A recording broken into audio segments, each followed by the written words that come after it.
I did go to Zambia, though. Fantastic place, Zambia. Went there, visited the place, had a good time. While I was there, I had a chaperone who really made my trip. His name was Ali Nani, a sweet guy. And his job was to get me accustomed to the Zambian culture, you know. And every day he would give me a new piece of information, some more interesting than others. Like one day he looks at me and he goes, Trevor, you know Zambia is a very, very conservative nation, huh? I said, oh, okay, Ali. He says, yeah. So please, stay away from profanity. I said, oh, okay, I can do that, you know. And I assumed he meant swearing, right? But I didn't say anything because I wasn't sure if he meant a person or swearing. I wasn't like, no, because in Zambia, people have names like profanity. So that's how I laughed when I met Screwdriver, eh? That's the same way I laughed. Yeah, because you see, in South Africa, we have African names you can translate, like happiness, blessing, hope, those kinds of names, right? But then in Zambia, people give their names, like their children, they give their children names of everyday English words, anything. So like table, chair, car, house. Yeah, you see like this, you just have to get used to it. It's very hard, but you have to keep a straight face. Which was difficult because I met a mechanic who had sons named Brake and Clutch. And that was not, especially when Brake was running around causing chaos. And his dad was there like, stop it, Brake, stop it, Brake, stop it, Brake. And I was like, hey, stop it, Brake. But you have to get used to it. It's a cultural thing. And so you have to respect it. And the second warning Ali gave me was even stranger. We're driving through Lusaka, the capital. And Ali looks over at me in the car and he goes, Trevor, you know here in Zambia, we are a very God-loving nation, eh? I said, oh, okay, Ali, that's a good thing to know. He says, yes. So while you are here, don't be gay. So what? He says, I know it can be tempting sometimes, but don't do it, huh? Don't be gay. Don't be gay? I've never been warned of this in my life. Don't be gay. Hey, bro, don't be gay. Don't be gay.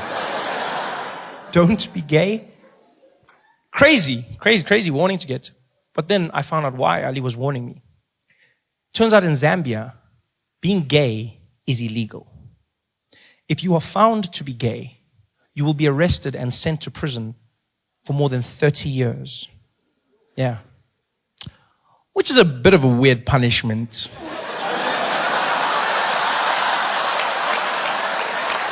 When you think about it. I mean, I'm not saying gay guys would enjoy prison. I'm just saying if I was gay, that's not the worst thing you could do to me. You'd be like, you're going to jail. I'd be like, oh no.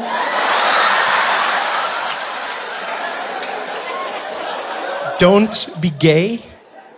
I couldn't believe this. Gay is a crime in Zambia. Which got me thinking, if gay is a crime, that means the police have to monitor it. They actually have to police gay. Yeah. Which means in their police force, they have a gay division. It's a crime. It's a crime. So that means they've got a murder unit, they've got a robbery unit, they've got a white collar crimes unit, and then they've got a gay unit. Huh?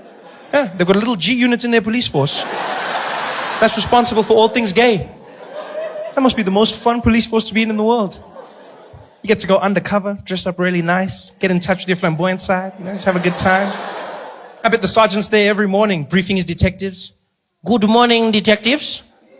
Welcome, everybody. Today we will be launching a sting operation.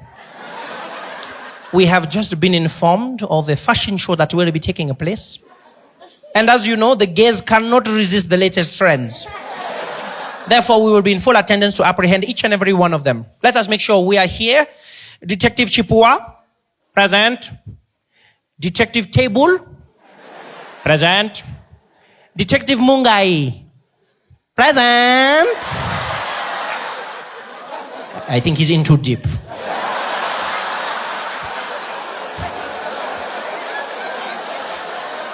How do you police gay? Do they stop you if you look suspiciously gay in the streets? You know? I mean, gay doesn't have a look, but maybe you've just got a bounce about you. Maybe you just have like a bit of pizzazz. Maybe, you know, do the police pull up there and it's like, woo! You over there! What is the purpose of that flamboyant scarf? Put your hands up! Turn around! Don't tempt me! Don't tempt me! You are going to jail. How do you police gay? Do they have roadblocks, like for drunk driving? Do they have gay roadblocks? They're just stopping people in their car. Good evening, officer. Good evening, sir. License, please. Thank you very much. Mr. Stylish, huh? Tell me, sir, have you been gay this evening? What? Oh, no. I have not been gay. No. In fact, I don't gay at all. I see. Not even one or two? No. No gays for me. No gays for me. Okay. Then tell me, sir, what is that I can smell on your breath? Is that balls? No. I don't even eat chutney. No. So you are not gay? No, not gay at all. Then sir, can you please blow into this?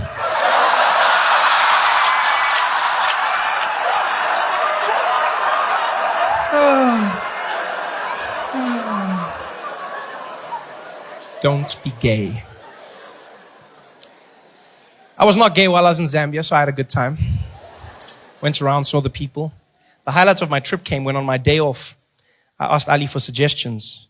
Ali said to me, maybe you should drive around Lusaka, meet some of the people, just have a good time. I said, Ali, I want to do something special. He said, okay, well, in that case, maybe you can go to the mall.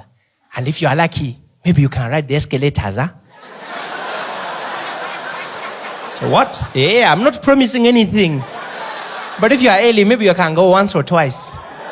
So, escalators, I know, mind-blowing, huh? I thought he was messing with me. Until I found out people in Zambia go to the mall just to ride the escalators. Seems ridiculous till you understand the backstory. When we were in Zambia, there were only 5 public escalators. 5 in the whole country. The first escalator was built in August. Yeah. Not August 19. No. You guys remember August? August? You guys remember that? They built their first escalators ever. Yeah. And so now it's all the rage. People go to the mall just to ride escalators. Yeah.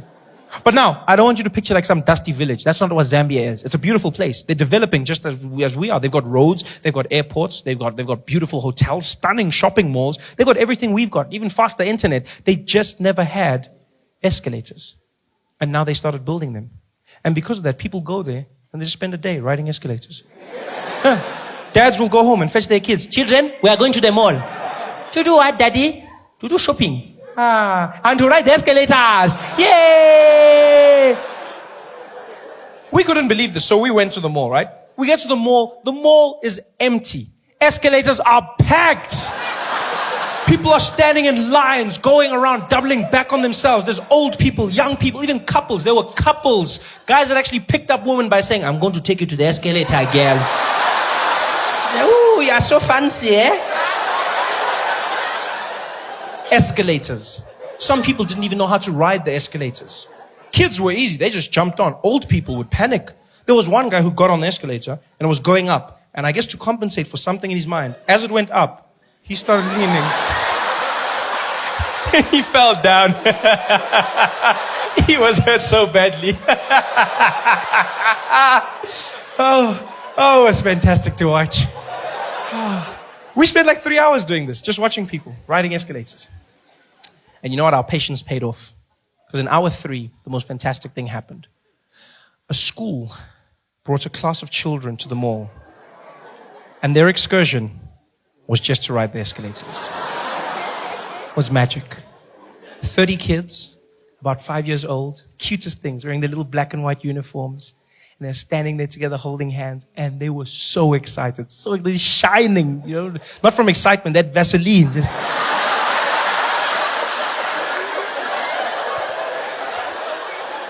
And there's 2 teachers with the children. And they grab their hands on either end. And in a long train, they start to march through the mall. And as they do, they start singing at the top of their lungs like little angels. Escalator, escalator, escalator. Oh, escalator, escalator. And it was the sweetest thing ever. People are waving at them, smiling. And these kids see the escalators and they lost their minds. These kids went crazy. They not holding hands. They start screaming and running around. It looked like a zombie movie or something. This is like, they're jumping, but then you see the smiles on their faces. It looks like the end of Sarafina. You're like, what the hell's going on here?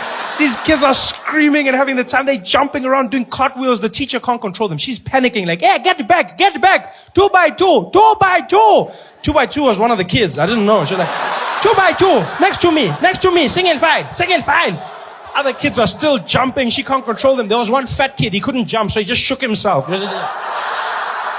Escalator. Escalator. It was the most amazing thing I've ever seen in my life. It's like I had gone in a time machine to a time when escalators were new, brand new and popular. So popular that people were taking pictures of the escalators using their iPhones. Chipiwa! Technology, eh? Who even thinks of these things, eh? Can you imagine? Hey, we are in the future now, my man. Mechanical moving stairs, what are we going to see next? I don't even know. I wonder how it works, eh? Let me just check there. Siri, how does an escalator work? I don't know, eh? Hey guys, thanks for watching. Make sure to subscribe to my channel so you can win cool prizes. And by prizes, I mean surprise. There's no prizes. It's a free YouTube video, you greedy. Just click the video, man. Why you want free things on free things? If there was a zombie apocalypse and we had essentially just the tools on the ground, I would hope to be near you. I don't know if that would No, you're pretty nice with it. I've seen you with almost every weapon. You're pretty nice with it. Well, thank you. I appreciate that. I'll take it. You could, I'm not you could sure kill, you could kill a few zombies. You know, it is called acting as well. You know, the smoke and mirrors aspect. No.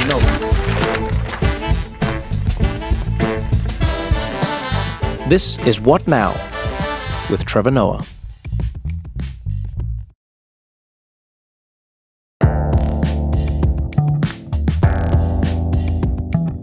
You know, one of the weirdest things about doing an introduction when somebody's sitting next to you is that you want to give an introduction that's as honest as possible, but also as effusive as possible without making it seem like you're doing it to the... So just act like you're not here right. while I speak about you.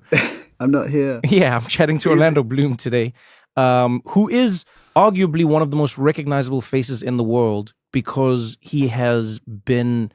the lead in some of the biggest movies that have shaped our lives, I was thinking about the other day. And we're going to be chatting today on the podcast because today he's embarking on a different journey where it's a different type of trilogy. As epic, I would say, as Lord of the Rings and Pirates of the Caribbean, only in this story, he could actually die. He doesn't. Spoiler alert, he's here. This is the great news. Yeah. He's here. Came close a couple of times. Came close, but spoiler alert, he's here. So Orlando Bloom, welcome to the podcast. Thanks for having me, man. It's great to see you. By the way, when did you cut the hair? I just finished working in London on this movie, and we cut it for that. So, Wait, you cut your hair for the project? Yeah. This is probably why I'd never get into acting. Well, you've got beautiful hair. You're like Samson, right? No, you've got beautiful hair. I don't know if I would like the idea of me having to change my appearance for somebody else's.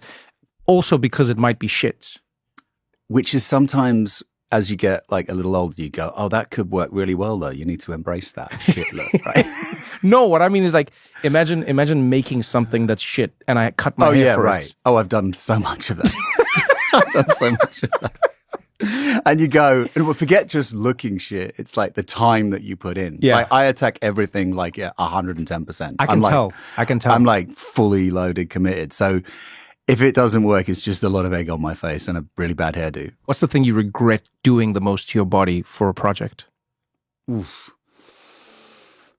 Well, I don't know the answer to that quite yet, but the thing that I just did, that I did extreme for my body, was a movie I just produced and starred in called The Cut, which it's a boxing movie, but kind of it focuses, the fight is not the fight. The fight is the battle to lose the weight. Cutting is losing It's terrible. weight. Yeah, it's terrible. And I'm a boxer kind of I'm a boxer coming out of retirement to have a last moment of a title fight. But what I had to do was transform my body in a major way. And so as I sit in front of you, I'm about 185, probably similar to you-ish. What is that in kilograms? In pounds. I don't use fake numbers. I don't know. I don't know. I don't work in kilograms. But Do you work in stone? yeah, I used to work. I still in don't stone, understand but now that. I'm like, I don't understand stone either. Like the English everything seems correct, and then it's like, what do you weigh? Stone? Stone? I know. 2024, and people. Or don't are you like, feel like it was probably because they just had a bag of stones? Yeah, but it feels and like they'd be that. Back in the day, But in medieval times, they had a bag of stones. But it's weird for that to be now. Still. Like literally in this there's day a and lot age, of things that are quite unusual you know, it's like, about. the economy, there's the GDP, and the new Teslas. Electricity. How many stones does he weigh? Yeah, how many stones? So, but anyway, 185 pounds, I dropped to 152. 185 pounds. So I dropped 35, that's 30-ish Okay, I think I know what that pounds, is. That's like which 70-something, 80-something It was brutal. kilograms. How long did that take you? I worked with a really great nutritionalist in Santa Monica. He basically he sort of tiered me down on food. And so I started just stripping out carbs and basically was running mostly keto, if you've heard of that, that kind of fat thing. And then I ended up just eating tuna and cucumber was basically not worth it. And not worth it. And then what I did to make the last step, I actually had this hot Epsom salt bath, which is a technique that boxers use. I dropped 10 pounds in one night. I had 25 pounds of Epsom salt in a boiling hot bath up to my neck. What does it do exactly? I've heard about this, but I don't understand what it does. It's like osmosis of some sort, I think. It's like, because I had to basically drink 2 liters of water afterwards. I went to bed and I woke up and I stepped on the scale and I'd been on the scale, like looking at my weight obsessively. So the movie really is about the complexities of, the masculine as it looks at weight loss, weight gain, all of those things. But yeah, it was brutal. Okay, but so this is maybe the perfect segue to get into your new show on Peacock. You've made this new show. Yeah. Maybe why is the most important question for me. I mean, not a bad question. Yeah, like you already make movies, right? Okay, and you're living your life. You're a dad. You're a husband. How and why does Orlando Bloom decide to make a show that isn't like a cute, easy show, which is what I thought it was going to be when I first heard of it. They were like, "Oh, this is going to be, you're going to be skydiving and you're going to be free diving and you're going to be climbing." I was like, "Oh, this is adorable. Yeah, I want to see you do this." Yeah. And then I watched it. I was like, "This is work. This is horrible." Yeah, it was a lot. I sort of came up with this idea during COVID, but I was just feeling all the fear, around me all the time. We were all, I think that was a really challenging time for the planet, for the world. I mean, actually probably a wonderful time for the planet because nobody was doing anything, but for us humans on the planet, it was a super challenging time. I think we can all agree. And I actually have had this Buddhist practice since I'm 16. And I thought what I'd like to do is meet people like elders, like wise people and people who live a long time, because I think we're also afraid of dying because of this COVID disease, and talk to them. But we didn't really get any bites on that. They were like, "How about we just throw you out of a plane down to the bottom of the ocean and you can try climbing something?" And I was like, "Yeah, that works with my sort of that works." That's the other thing that I would sort of probably, because you're an adventure junkie. I'm definitely I definitely enjoy the thrills and the adrenaline and the high octane moments in life. And I think part of that is probably down to being, I was diagnosed dyslexic as a kid, but I'm also wasn't diagnosed ADD. There's loads of labels you can give people, but I think like that definitely played into who I am. And often, when you're like, when I was a kid, when I was on stage, I was terrified as a child performing on stage. It's where I learned to perform, was just at school theaters and stuff. But I was never more focused. I was never more present. I was never more in the moment than when I was absolutely shitting myself. You didn't have time. I can relate to this as somebody who has ADHD. Your brain doesn't have the luxury of being distracted because you have to it's life or death. Right. You know what I mean? There's no like checking your texts. There's no.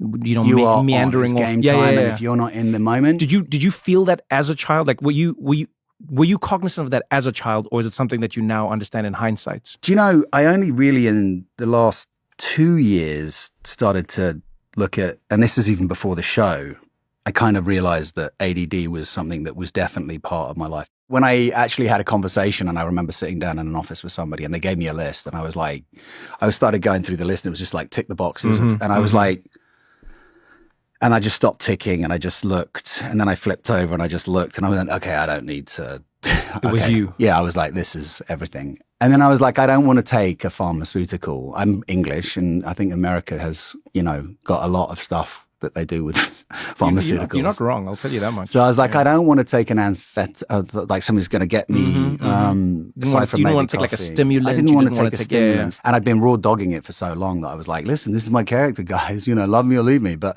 I think my partner was like, okay, like that doesn't work for somebody who's got OCD. Yeah. You know what I mean? Because what are some of the things you do? So you race motorbikes. I saw you. Right. Yeah. You race around the track. Yeah. Right. What do you have a bike right now? I have more than one. What's your go-to? I saw the Ducati and the. Yeah, I'm not riding super fast. I've got an Aprilia that's for a track. Oh, those are fun though. Yeah, it's fast. Those are nice. Yeah. I always love the way the engine, like it's such a specific vibration. Yeah. I mean, that whole feeling. I think that like motorcycles.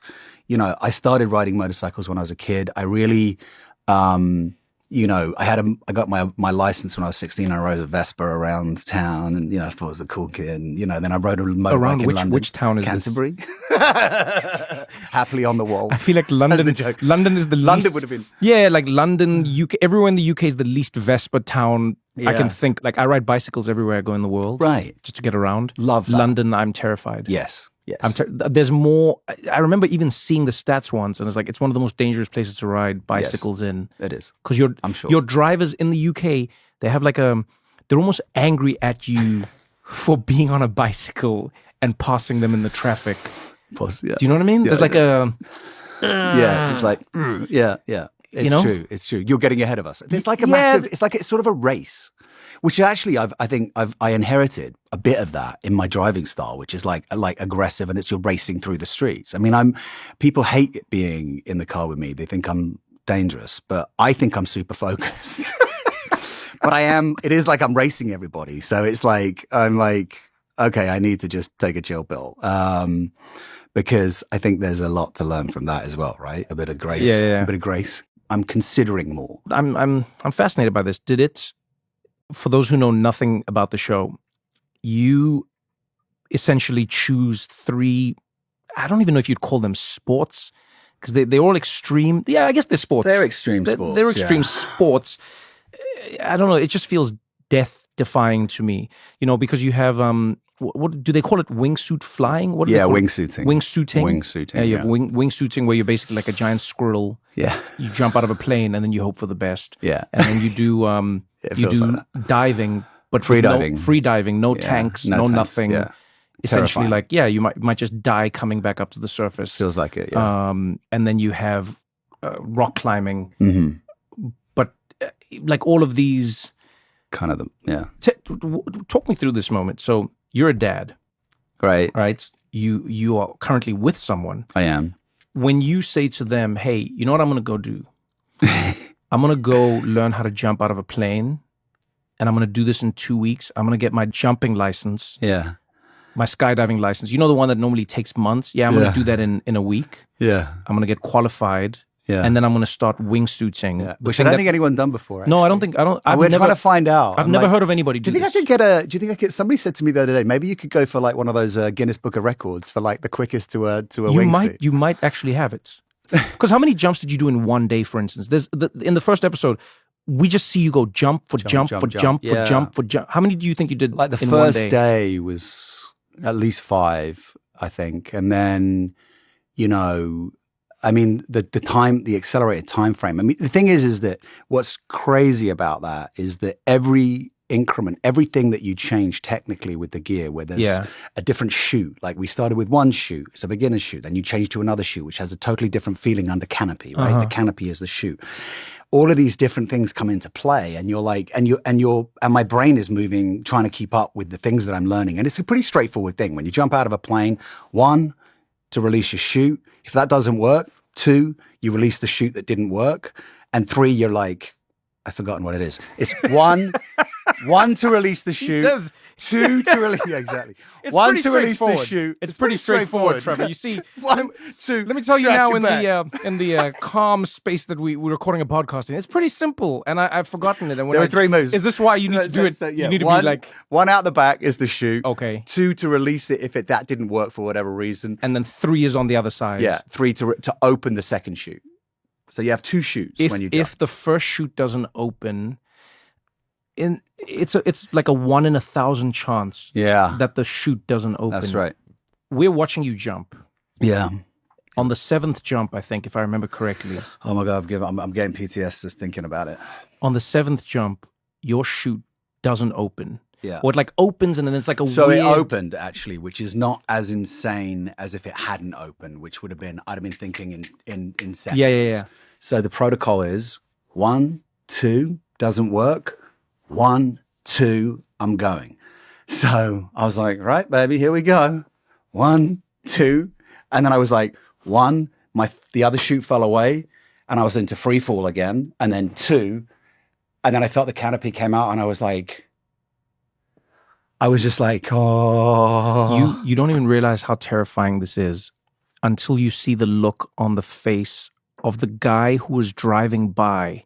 Can you believe we got that? You land by the side of the road and there's some good Samaritan who drives up. And Don't you love that? You saw his face. He was like, how are you alive? Because all he saw was somebody falling out the sky, parachute not working, parachute snap.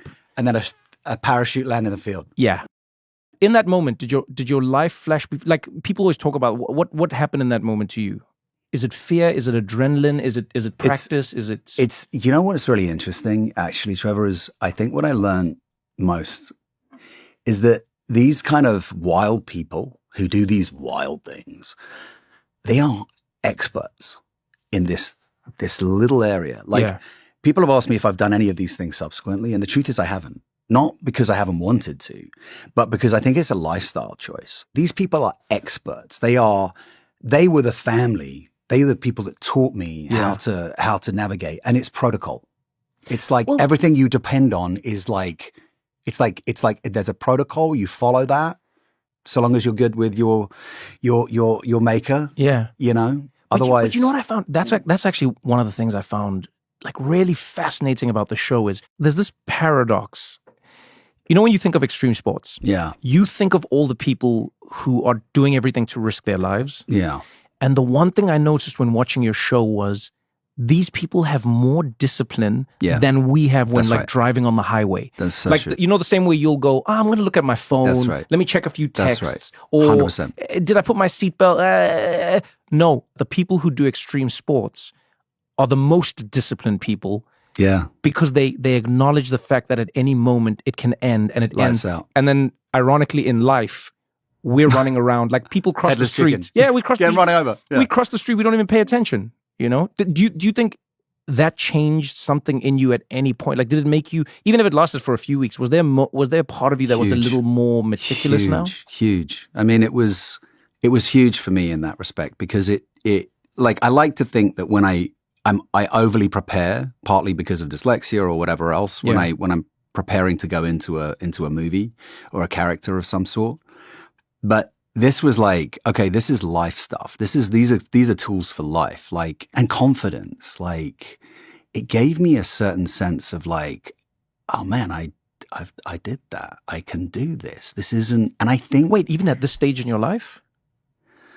Yeah. Because I would assume that you feel accomplished all the time. No. I mean, that could be. Not really. I mean, I feel like, I think, you know, so young to have had so much great good fortune and to have come out the gate, but not really knowing, you know, my ass from my elbow and just like, I mean, that's not true. I always do this to myself, but somehow, I think, you know, I think it's only really getting interesting for me now in some ways in this. I don't know how you're a few years younger than me, right? You're like I'm like 47. I just turned 40. So there you go, right? So it's like so it's but my journey was, you know, as much as you went to school and you studied.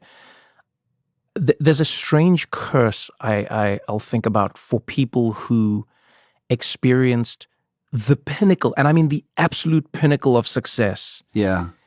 Like think about it. You come out of drama school It was what, your last week? 2 days before I finished, yeah. There you go. That I heard. But I mean, yeah. And then yeah. you get Lord of the Rings. Yeah, right? I mean, I've been auditioning for months, but yeah. Yeah, but this is what, but Still, they give you, crazy. they give you the announcement. So they go, Crazy. all right, Lord of the Rings, it's on.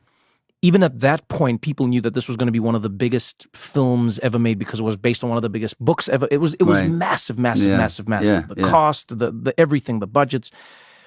But in a strange way, it's almost like dreaming of being a mountain climber.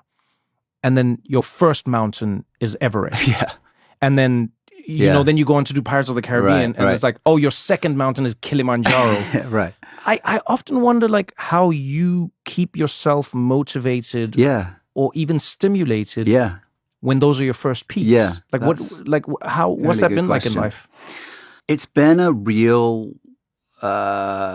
it's been a lot about evolving. I think that there was a period where it just never ended. I was either on a set or I was doing publicity for a movie. If you think that there were 3 rings, so for 3 years I was releasing a huge movie with Lord of the Rings, and there were like 3 Hobbits, 2 of which I did, and then there were like Troy and Kingdom, all these giant movies. Yeah, I just hit it the was juggernaut every of all epic these you can epic imagine. style Yeah. movies, right? I think I had just gotten kind of like, I'd lost I love what I do, and I think I just love what I do. And Yeah. I'd had all of this amazing opportunity.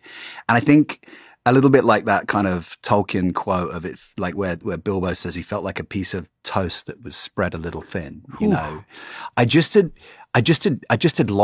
lost a sense of who I was and where I was, because with all of those huge movies came all of this attention that I didn't really know what to do with, and it was, you know, there was always people following me, and you know, I couldn't go anywhere in the world, and I like to be in the world. I like to go to places, you know. It's like I like to be amongst people, and I like to ask people. I'm curious about people. Yeah.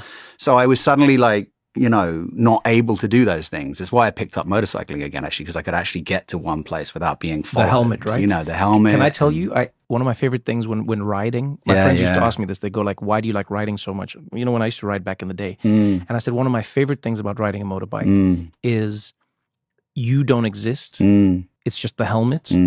And I found it was one of the few instances where there literally was no race, there was no gender, there was no where you from. Right. There were, and all motorcyclists, we have like a camaraderie about us. I We agree. all know what's happening. We've We all know got that life at our hands every really. time we get on and the it's this interesting connection that you have. But that anonymity is also a special thing. Yeah.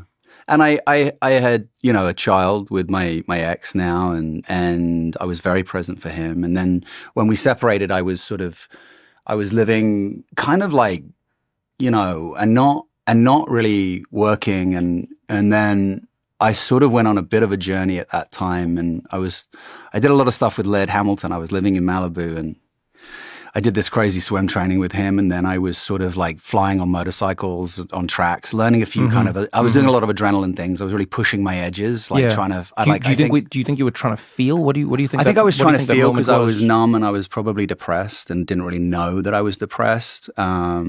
Because I had everything. I'd attained everything, and everyone looked at me like I had everything, and I was like, you know. But then it felt like, you know, I remember Alec Baldwin telling me on this movie set when we worked on Elizabethtown. He said, "They'll give you the keys to the executive bathroom. Take the keys." I was like, "What does that mean?" He was like, "If you don't, there's a key right behind you." I was like, "Okay, bro." What does that mean? It means you can go into like the studio and you can go into the executive bathroom instead of going where everyone else goes to the bathroom.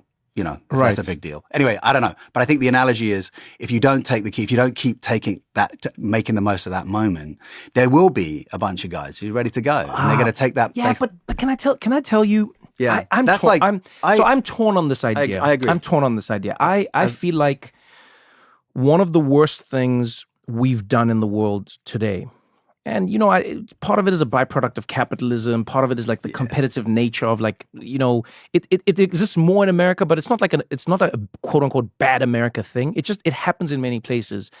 I think we threaten people who dare to take a break or try to find balance in their lives by telling them that if they do, there's other people who are going to take what they're taking for granted when they're not taking it for granted.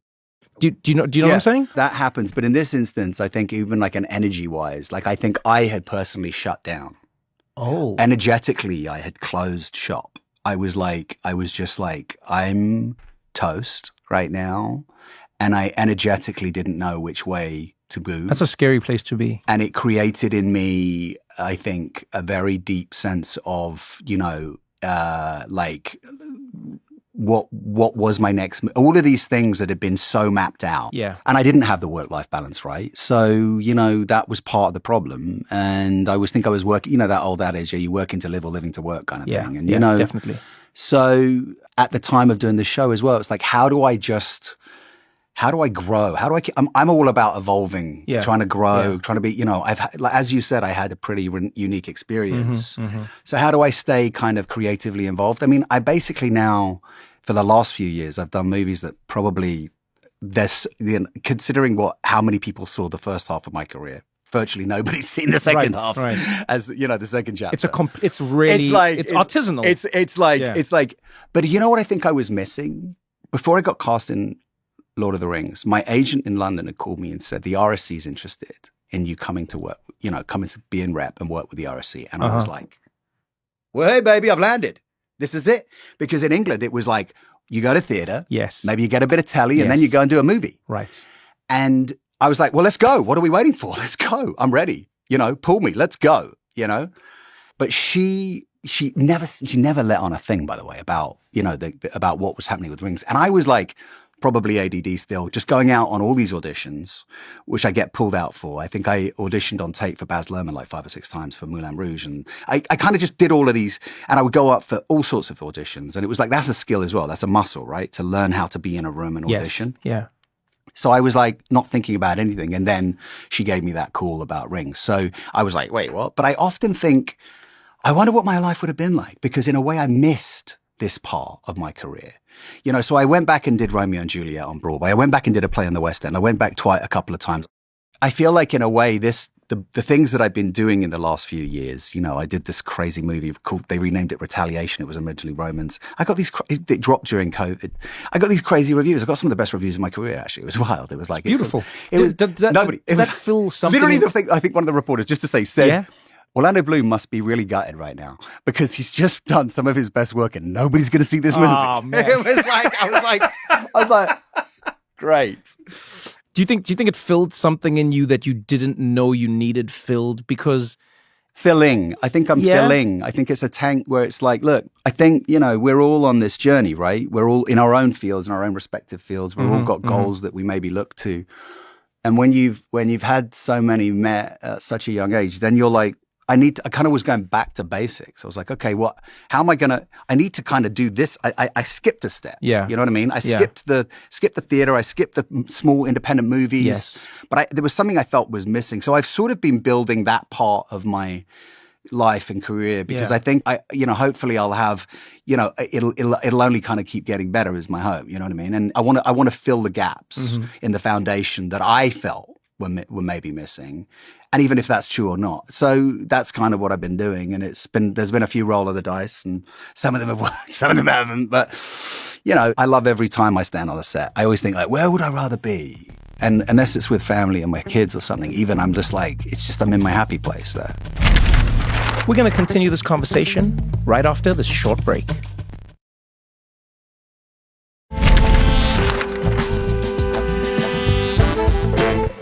One of the more interesting parts of the show is learning that you essentially, did you break your back or what did you do to it? Yeah, I fell 3 floors and I crushed T12. I need to understand what happened because obviously you allude to it and then we see the pictures of you in the hospital and essentially there's a moment where doctors said, hey, you're never going to walk again. Yeah. So explain to me what happened. Where were you? How do you fall 3 floors? Because they just say that in passing. He fell 3 floors. And I was like, where do you fall 3 floors? I don't know how that's possible. So I was in my second year at drama school. I just finished we'd had this 5-a-side soccer match with the other drama schools. We'd gone to a pub. Did you win or lose? I need the details. Anytime there's a football match, I need to know I can't imagine that we won. we weren't the winning side. Okay, got it. I probably blanked that out. I'd gone to a pub with everyone afterwards, had a Sunday roast and maybe 1 pint. Not like I was a big drinker. I've never been a big drinker.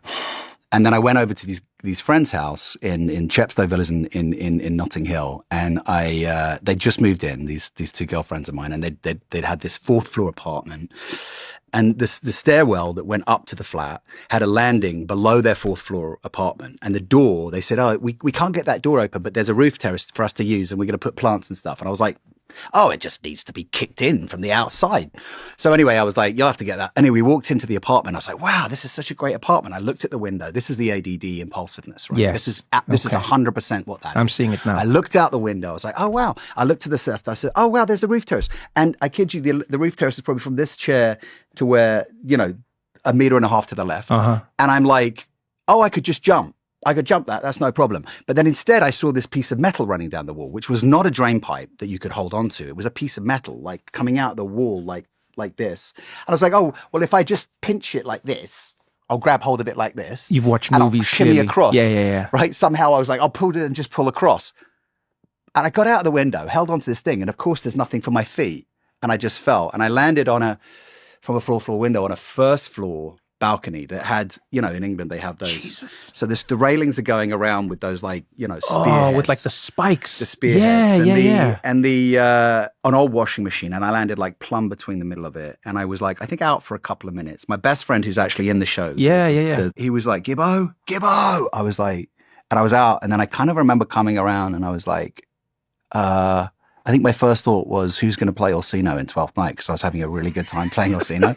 I was like, I'm not going to be doing that. And I was like, I can wiggle my toes, but nothing else. And I was obviously in shock. And your body, I think, when the pain came later. Mm-hmm. But essentially, London is amazing. But this is why I'll pay taxes for the rest of my life, wherever but I'm like, in London is specifically, because like, there was nobody in that 1st floor flat. Yeah. I was on the balcony.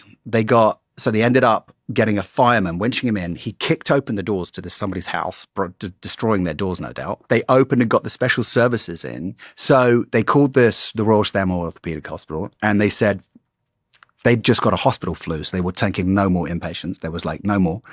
But they were like, we have a 20-year-old kid, may never walk again unless you take him. And they were like, so they took me at walking pace in an ambulance. My parents were in a car behind following, like with police escorts. Took 5 hours to get from Paddington to North London to this other hospital so that I would be able to be seen and treated at this, much better hospital that could handle my case. And so when I got in, it was like, for 4 days, they were like, that's... Were you present when were they saying this to you?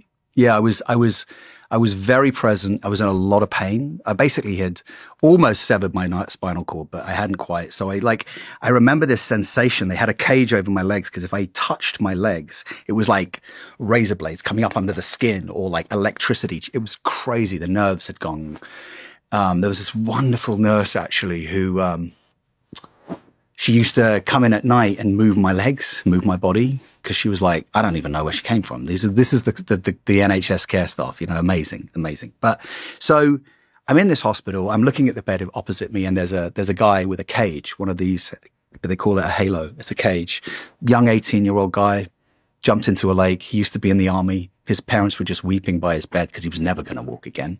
And there was a guy to my left who'd fallen off a ladder and broken his back, and he was wearing this plastic cast. And he turned to us and he looked at me. We were chatting, and I was just getting used to looking at like the ceilings and thinking, oh, I could get used to looking at ceilings, I suppose. I mean, they're kind of interesting. It's a different perspective, right? He said, he knocked on his chest and he goes, if you get one of these, mate, you're going to be good.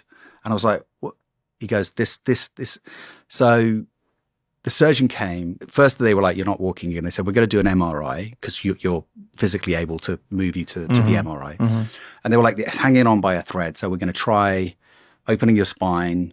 We will pin and plate above this one crushed vertebrae and the two below that are fractured, but we will put a structure around it, a titanium structure, so that you can move. And then we'll see what happens. And basically I finally got this plastic cast and I, I was 20, so admittedly youth was on my side. And yeah, but still youth. And then, as you said, your maker slash your ancestors slash whatever you want to call it. Whatever you want to call it. Came in hard. That clearly changes how you see the world and it changes how you see life. Yeah. When you are now climbing. It was interesting. Of all the sports you were participating in, the first time you looked uncomfortable to me was when you had to climb. So jumping out of an airplane, you were like, all right, tell me the rules. How does this go? Right. There's even a point where you come in really hot on one of your parachute landings. I thought you were going to break your legs. And you were just like, ha ha, did you guys see that? Did I scare you? Ha ha ha. And you just carry on. Yeah. You really just carry on. The first time where it just felt like a little bit of your swag disappeared was when you had to climb. Yeah. Yeah, there's two things I wanted to know about that. Is like, one, what did you learn about getting over your fears or your traumas in that experience and in that moment? And did you?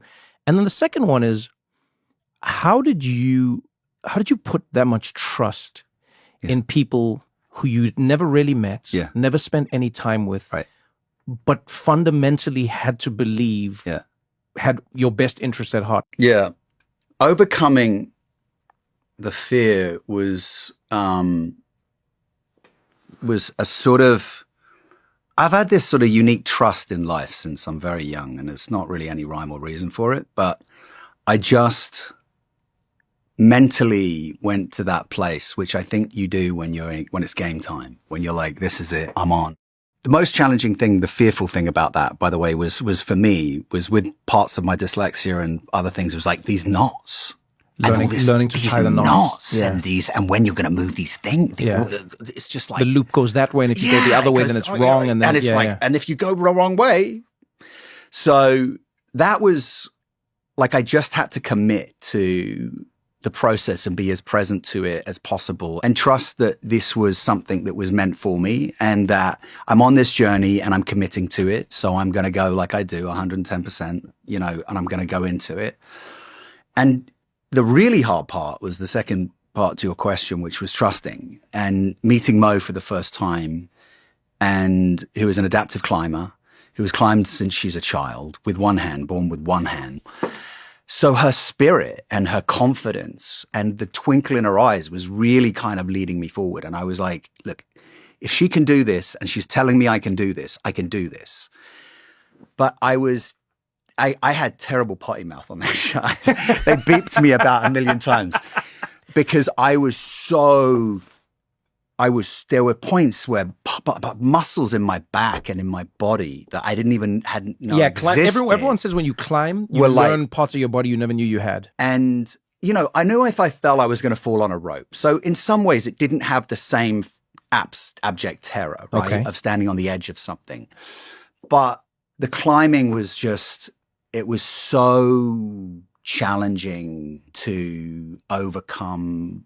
At one point, I'm climbing this in this video bit, and I chant Nam Myoho Renge Kyo since I'm a kid, and this woman goes, so what do you do? I breathe. And she goes, well, because my head was so spinning, it was like, I chant Nam Myoho Renge Kyo. And then I'm like, oh, Nam Myoho Renge. And then suddenly I was like, okay, I'm doing it. I can do it. You know what I mean? It's like my magic kind of tape, if you like. And so I'm like, just like chanting my way through, which is like basically just saying, I'm grateful. I've got this, I don't know if my read was correct, but when I was watching the show, I felt like I learned a lot more about you as a person. You reveal parts of yourself that are forcefully drawn out by the severity of the situation. Right. So when you're wingsuiting and you're skydiving, and you're getting, accredited in the space of a week, I see a side of you that is like you really push yourself. I couldn't help but wonder where you get that from. You have like it's like, are you hard on yourself? You Yeah, probably. I don't want to ever look back and think I didn't suck the marrow, right? Because I feel like there's like I would always take the harder path, right? Because I would get something from that, And I think that's what the show represented for me, taking the hardest path possible to confront this fear at a time where I'd felt so much fear. And it's just that. Like for me, I'm super privileged. I'm super blessed. I've had this insane life. What is it going to take for me to be out of that? It took this insanity. Hopefully the takeaway is let's step outside of whatever it is our comfort zone so that we can and trust and engage and be curious and learn and sort of try to, that's me, right? Trying to do that stuff. That's just, and I think the hardness is like, it's probably just an ancestral thing. And like, you know, I think partly having so many remarkable experiences so early. Yeah. Like my whole life played out on giant movies that everyone watches, had watched. And I was just still learning, you know, like I look at some of my peers and, you know, like some of my friends who are in the business who started in the Disney Club, you know what I mean? Yeah. So like acting was like second nature to them. They're like all directors now, or like wanting to, you know, they're like literally they started at 12 and they're in the Disney. So they have timing, they have comedy, they have dance, they have everything that I was doing school plays, you know, playing the Pirates of Penzance and the police officer. I didn't even play the pirate. I played I played the character, you know. And I was like, you know, I went to the National Youth Theatre and I didn't get the lead roles. I was like the spear carrier. And by the way, Chiwetel, I'm not sure, Chiwetel, who was like, he played Othello, right? And he was like, I was like on stage with him when he was doing it. And he was like chewing the scenery. Oh my God. Yes. He's just like chewing the scenery. We all looked up to him and he was just like crushing it as Othello. I've never seen an animal on stage like it as a kid, right? He's just dominating. And I'm like with my spear and the guy was like, just pipe down with the spear, Orlando. You're not like, do you know what I mean? I'm like, you know, it was like that. So I'm learning everything, but like in these tiny bits of moments.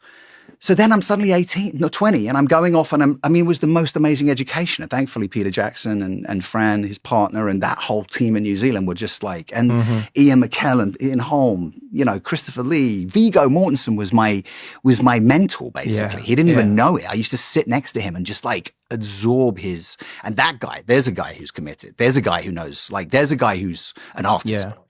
I think I felt like maybe it was like people would like to say, and people probably think or said it was a layup. They don't know the work that went into it before. Yeah. Okay. So in a way, yeah. It's like they don't know the amount of auditions I went through. This makes a lot of sense. I left home I left home at 16 to move to London on my own, to hustle like a crazy person, to get into drama school, fail the first time, second time get in, then to get myself through drama school, to work on the weekends, folding clothes, to sell, you know, to get, you know what I mean? It's like there's a beautiful phrase. A friend said it to me once. She said, Anele, she was actually on the podcast a few episodes ago for my birthday, but she was saying, I love this line. She said, overnight success does happen overnight, but the preparation leading up to that point takes a lifetime. Yeah.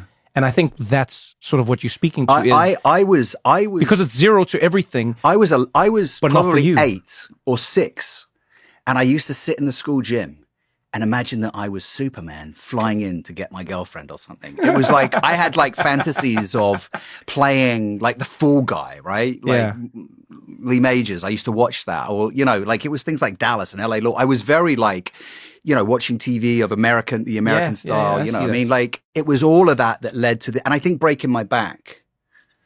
You know, I think if anything, I remember going back to drama school and I sat in this circle of friends and it was all like everybody had to speak about what they were going to do. And we all had to speak about how we saw the other person, right? So everybody said like, when we come out of drama school, you know, we talked about, and everybody went around and we were like, oh, this is what Maya does. She's this amazing Italian actress who I love and adore still. And you're sort of imbuing all of these people with like their dreams. This is beautiful. I like it. It was really special. And people said wonderful things, even though I'd broken my back, and they were like, and people who I didn't even think liked me, honestly. And they were saying these wonderful things about what they thought I was capable of. And it was as if I didn't know that. It's a very weird thing. You mentioned this earlier. I think there is a disconnect, which is probably why I keep going back to this makes sense. To building it out. You know what I mean? And I'm good with that. It's like I just work. You know, it's like just keep showing up. I think Tom Hanks said that, right? It's like, and something will give. And it's like in a weird way, I like that though. So the other thing I learned was one of the parts of the show that's, I mean, in time, it probably takes no time in the show, but it has, I think, some of the most gravitas in the show. It's the moments where you're talking to Katie. Yeah. And it's beautiful because it showed me something about the two of you that is very difficult for people to understand until you see it. Yeah.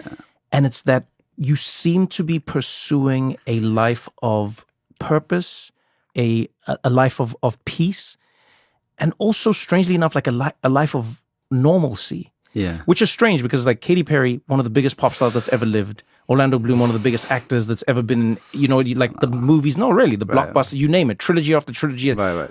But there's this strange thing where it seems like the two of you have found a connection that exists in peace and normalcy. Like, and I could be wrong. You could just be like, nope. No, wrong you're read. right. I think one of the things that I fell in love with Katie was like, I didn't really, she hates when I say this, so I have to word it carefully, but her music was everywhere, right? When I came up, it was just on every radio station, but I wasn't conscious of, like, I wasn't what I was listening to, but like, I fell in love with Catherine, this girl from Santa Barbara, you know, and by the way, parents, pastors, living on food stamps. Yeah. We're not talking glamorous, Right. Montecito, like, or Yes, Santa it's Barbara. the side of Santa Barbara no one knows. It's Yeah. this side that no one knows. And we both understand, I think, we both meet each other with understanding where we came from, what we worked to do, what we had to do to get to where we got to. Mm-hmm.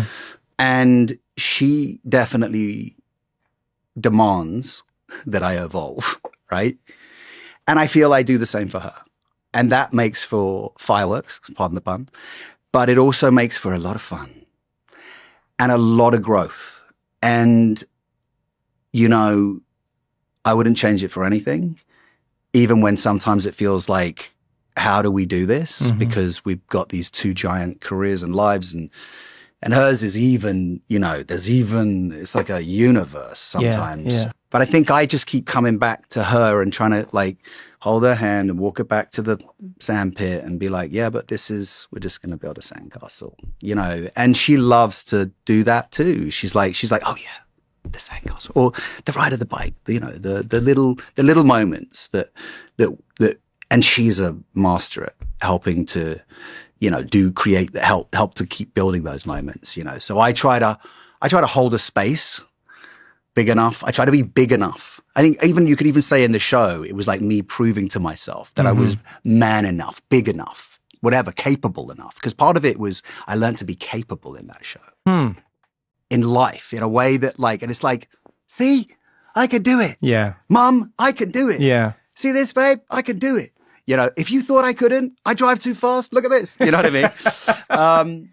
But in a way, you know, that's me. That's my journey. That's my journey of evolution, to like constantly remind myself that, you know, of the things that, you know, because sometimes I forget. I mean, maybe. But it seems like she never forgets. That's what I mean is so powerful. And I hope people watch the show, even if it's just for that moment and that reason. Yeah. Every time you do something amazing in the show, and it's amazing not just because you've done it, but because of the time frame that you've done it in, you seem to be surprised and you seem grateful and you seem happy. She seems like it was a confirmation of something she always believed about you. Do you know what I mean? Yeah. There's always a moment where, and she either says it or she intimates. She almost has a vibe of like, all right, now come home. Yeah. You jumped, you did it. I knew you were going to do it. Now come, don't. Right. You know what I mean? Yeah. And it really is. It really is stunning. Don't go anywhere, because we got more What Now after this.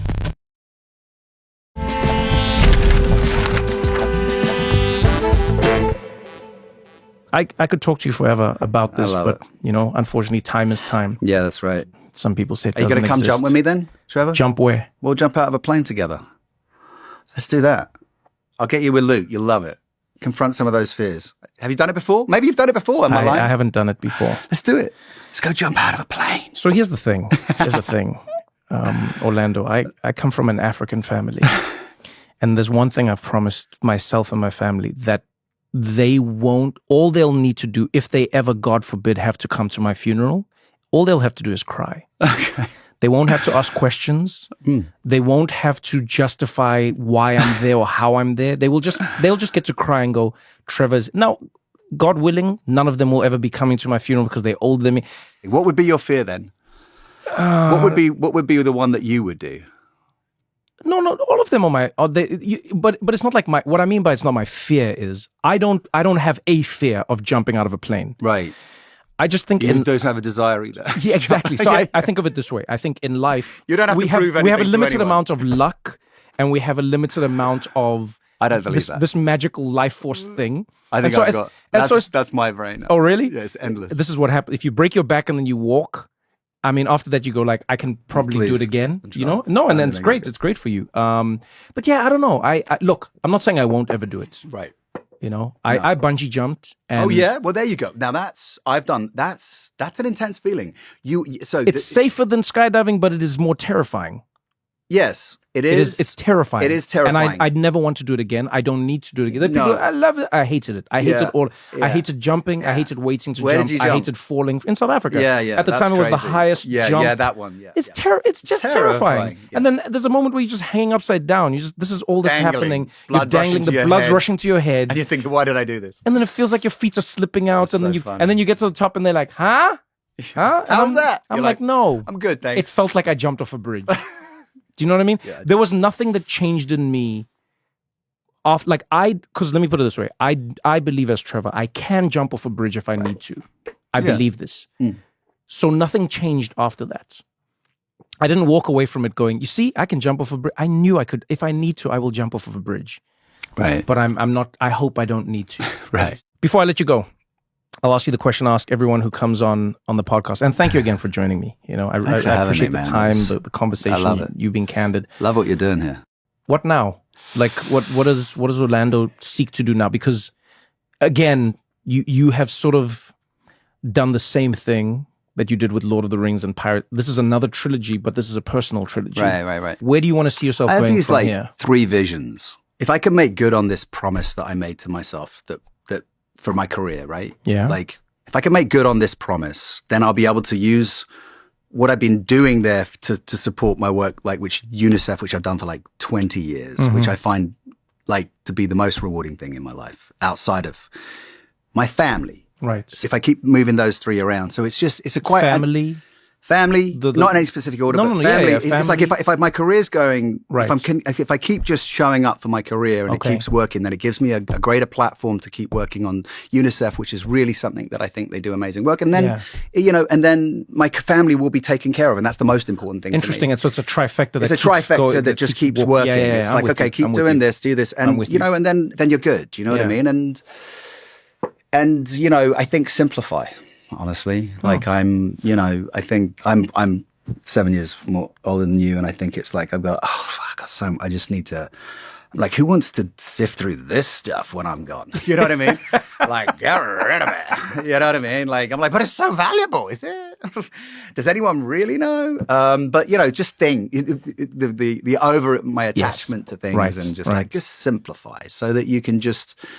The one thing my mum did say to me is, he who travels light travels far. I don't know where I missed that lesson because I keep saying it, and I do not travel light, but I like to think I travel far and mostly in my head. So I'm just, slowly preparing for death. Damn. I mean, that is both, I recently meditated with some monks. Yeah. Who said, and it's funny because, you practice Buddhism. Yeah. That is one of the fundamental principles is understanding that it is all fleeting. Yeah. Understanding that it is all temporary. Yeah. But having more appreciation for it because of that. It's like some of us just keep focused on this life. It's like I'm thinking about the next life. Mm-hmm. You know what I mean? I'm like, not this life. Let me just, don't fuck it up. I've already been given I've been dealt some pretty nice hand. Yeah. Don't F it up. But like, let's build for the next one. So when you drop in next time, you've done enough to be able to go, okay, am I good here? Do you want me back? You know what I mean? In a way, you know what I mean? Like in my brain, I'm like, did I get flying colors last time around or enough to bring me back? You know what I mean? So yeah, what seeds do you plant today to enjoy the forest tomorrow? Essentially, correct. Correct. And but even for lifetimes, I always say I used to say to Katie, like, we're doing lifetimes, baby. Like, you're here and we're doing lifetimes. It's not this one, so let's, it's like we're doing lifetimes. I think everything is I think we're all interconnected. So yeah. Well, I like you. that.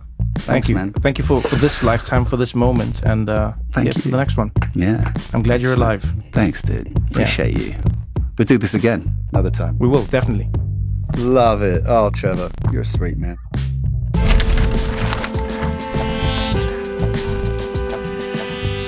What Now with Trevor Noah is produced by Spotify Studios in partnership with Day Zero Productions and Fullwell 73. The show is executive produced by Trevor Noah, Ben Winston, Sanaz Yamin, and Jody Avagan. Our senior producer is Jess Hackle. Marina Henke is our producer. Music, mixing, and mastering by Hannes Brown. Thank you so much for listening. Join me next Thursday for another episode of What Now?